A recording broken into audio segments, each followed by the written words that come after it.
নমস্কার বন্ধুরা, মুনমুনের পাঠফোড়ঙ্গে সকলকেই স্বাগত। সামনেই আসছে রথযাত্রা, আর রথযাত্রার প্রধান আকর্ষণই হলো আমাদের জিলিপি, আর তার সাথে তো আমরা পাঁপড় ভাজাও খেয়ে থাকি। হ্যাঁ, তবে আজকে আমি বানাবো খুব সহজে 10 মিনিটে দোকানের মতো করে মুচমুচে জিলিপি। আর যেখানে আমি ব্যবহার করব না চালের গুঁড়ি বা বিউলির ডাল বা খাবার সোডা, আর খুব সহজেই কিন্তু আমরা বানিয়ে নেব এই জিলিপিটা, যেটা জন্য কোনো রকম আগের থেকে প্রিপারেশনেরও দরকার নেই। ভালো লাগলে অবশ্যই লাইক আর শেয়ার করতে ভুলবেন না বন্ধুরা। প্রথমেই আমি গ্যাস স্টোভটা জ্বালিয়ে নিলাম, আর জ্বালিয়ে একটা আমি কড়াই বসালাম। এখানে চিনি নিয়েছি 1 কাপ, আর তার সাথে আমি জলটা নিচ্ছি 1/2 কাপ। আপনারা যদি পরিমাণ বেশি করতে চান তাহলে কিন্তু চিনি আর জলের পরিমাণটাও ঠিক মেপে আপনাদের দিতে হবে। মানে জল যদি 1/2 কাপ নিই, চিনি নিতে হবে 1 কাপ, ঠিক আছে?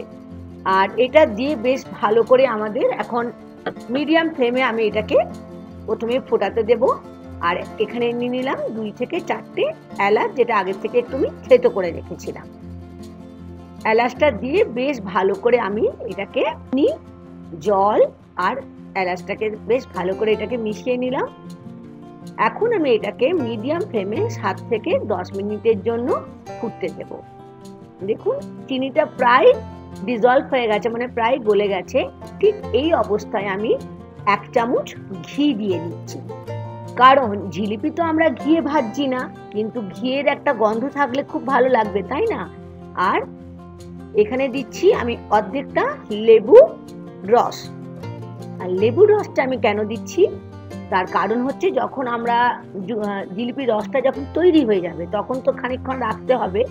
গরম অবস্থায় তো আমাদের এটাকে রেখে আমাদের জিলিপি ওর মধ্যে ফেলতে হবে, তাই তো? সেই জন্য তখন ওইটা জমে যাবে না। আর এখানে ফুড কালার দিলাম আমি, এখানে ইয়েলো কালারের ফুড কালার ব্যবহার করেছি 1-4 চামচ। আপনারা নাও দিতে পারেন, তবে জিলিপির যেটা আকর্ষণ হচ্ছে কালার। আপনারা যদি অরেঞ্জ কালার দেন তাহলে অরেঞ্জ দেখাবে, যদি ইয়েলো কালার দেন ইয়েলো কালারের ফুড কালার দিলে ইয়েলো দেখাবে। আর দেখুন আমি একবার দেখিয়ে দিচ্ছি, আমাদের জিলিপির শিরা মানে জিলিপির রসটা কিন্তু বেশি দেখুন চটচটে হবে না, বা 1 তার বা 2 তার এটা কোনোটাই হবে না, একটু স্টিকি হবে। দেখেছেন, আমি দেখিয়ে দিলাম, আর একবার দেখে নিন। দেখুন এই যে হাতে লেগে যাচ্ছে, দেখতে পাচ্ছেন, হাত থেকে কিন্তু গড়িয়ে পড়ে যাচ্ছে না, মানে আমাদের জিলিপির রস তৈরি হয়ে গেছে। এখন এটাকে আমি গ্যাস ফ্লেম বন্ধ করে এটাকে সরিয়ে রাখলাম ঢাকা দিয়ে। আর জিলিপির জন্য আমি এখানে নিচ্ছি মাত্র 1 কাপ ময়দা, আর আমাদের কিন্তু বিশেষ কিছু লাগবে না। আর এখানে নিয়ে নিলাম 1 চামচ ঘি। আপনারা যদি ঘিটা না দিতে চান তাহলে সাদা তেল নিতে পারেন। যেটা প্রধান উপাদান এখানে হলো ইনো। এই ইনো আমি 1 চামচ নিলাম। এই ঘি, ইনো আর ময়দা দিয়ে বেশ ভালো করে এটাকে আমি ঘষে ঘষে দেখুন রাব করে করে এটাকে মিশিয়ে নিচ্ছি। আর যখন দেখবেন এটা মাখবেন না, তখন দেখতেই বুঝতেই পারবেন একটুখানি ময়দার না একটু হালকা হালকা লাগবে। এখন আমি এর জন্য নিয়েছি 1 কাপ ময়দার জন্য 1 কাপ জল। ময়দার পরিমাণ বেশি হলে জলটা কিন্তু অবশ্যই বেশি নিতে হবে, তবে একসাথে জলটা দিয়ে মাখা চলবে না। দেখুন কেমন ভাবে অল্প অল্প জল দিয়ে আমি ঠিক এরকম করে একটা স্মুথ কিন্তু একটু ঠিক মানে একটু ঘন ব্যাটার রেডি করলাম। আমি জিলিপির জন্য এখানে নিয়েছি একটা প্লাস্টিকের জলের বোতল, সেটাকে ফুটো করে নিয়েছি। আপনারা কিন্তু প্লাস্টিক প্যাকেটেও নিতে পারেন, প্লাস্টিক প্যাকেটে নিয়ে সেটা ফুটো করেও ব্যবহার করতে পারেন, কিংবা জিলিপির কোনো নজেল দেওয়া কোনো বোতল পেলেও সেটা তো করতে পারেন। তবে আমার কাছে বাড়িতে ছিল জলের বোতল, সেটাই আমি ব্যবহার করছি। আর যে ব্যাটারটা বানিয়েছিলাম জিলিপির জন্য সেটা ধীরে ধীরে আমি বোতলটাতে ভর্তি করে নিলাম। কেমন মজার জিলিপি না? এখন আমি একটা কড়াইয়ের মধ্যে মানে ফ্রাই প্যানের মধ্যে সাদা তেল গরম করেছি, তার মধ্যেও কিন্তু আমি 1/2 চামচ ঘি দিলাম, কারণ আমরা যখন জিলিপিটা ভাজবো তাহলে কিন্তু ঘিয়ের গন্ধ হবে। দেখে নিন এবারে কেমন সুন্দর রথের মেলার মতো গোল গোল জিলিপি বানাচ্ছি। কি দেখে কি মনে হচ্ছে? নিশ্চয়ই করবেন আমি জানি, কারণ সামনেই তো রথযাত্রা। রথে তো আমাদের খেতে ভালোই লাগে জিলিপি খেতে। একটা সাইড হলে আস্তে করে আমরা ঠিক এরকম করে দেখুন আর একটা সাইড উল্টে দিচ্ছি।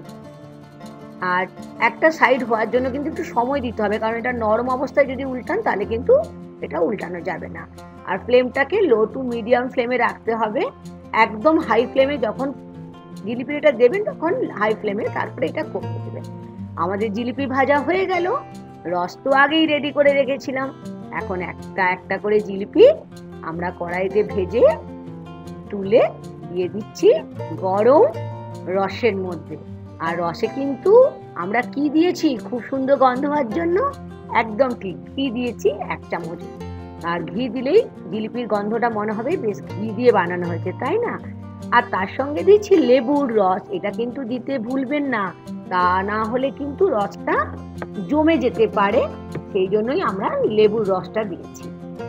কথা বলতে বলতে আবার এক ক্ষেপ কিন্তু বানিয়ে ফেললাম, দেখলেন তো কি করে বানালাম? হ্যাঁ, এটা একটু একটা জিলিপি বানানো কিন্তু একটা আর্ট। যে যত সুন্দর আলপনা দিতে পারেন তারা কিন্তু তত সুন্দর জিলিপি বানাতেও পারবেন। আশা করি আজকে রসালো দোকানের মতো ইনস্ট্যান্ট মুচমুচে জিলিপি আপনারা খুবই এনজয় করেছেন। আর রথযাত্রা তো সামনেই, অবশ্যই জিলিপি বানাবেন, তার সাথে গরম গরম পাঁপড় ভাজাও কিন্তু বানিয়ে নেবেন। আর গরম গরম পাঁপড় ভাজা আর জিলিপি দিয়ে সকলকেই তাক লাগিয়ে দেবেন। যেখানে আমি ময়দা শুধু ইউজ করেছি, আর একটা সিক্রেট উপাদান, সেটা কি? একদম ঠিক, ইনো। আজকের রেসিপি আশা করি আপনাদের খুবই ভালো লেগেছে। আর ভালো লাগলে আমার কমেন্ট সেকশনে প্লিজ বন্ধুরা জানাতে ভুলবেন না। আর একটা ছোট্ট করে আমাকে লাইক দেবেন। আর বন্ধুদের সাথে কিন্তু এই রথযাত্রা স্পেশাল রেসিপি খুব সহজে মাত্র 2টি উপাদান দিয়ে তৈরি জিলিপি মুচমুচে দোকানের মতো করে রেসিপিটি কিন্তু শেয়ার করে নেওয়ার অনুরোধ থাকলো। আশা করি আজকের রেসিপি আপনাদের ভালো লেগেছে। আজ এই পর্যন্ত বন্ধুরা, দেখে মনে হচ্ছে বানিয়ে খেতে হবে। অবশ্যই বানিয়ে খাবেন, আর নিজেও কিন্তু অনেকটাই খাবেন, ঠিক আছে? আজ এই পর্যন্ত, ধন্যবাদ।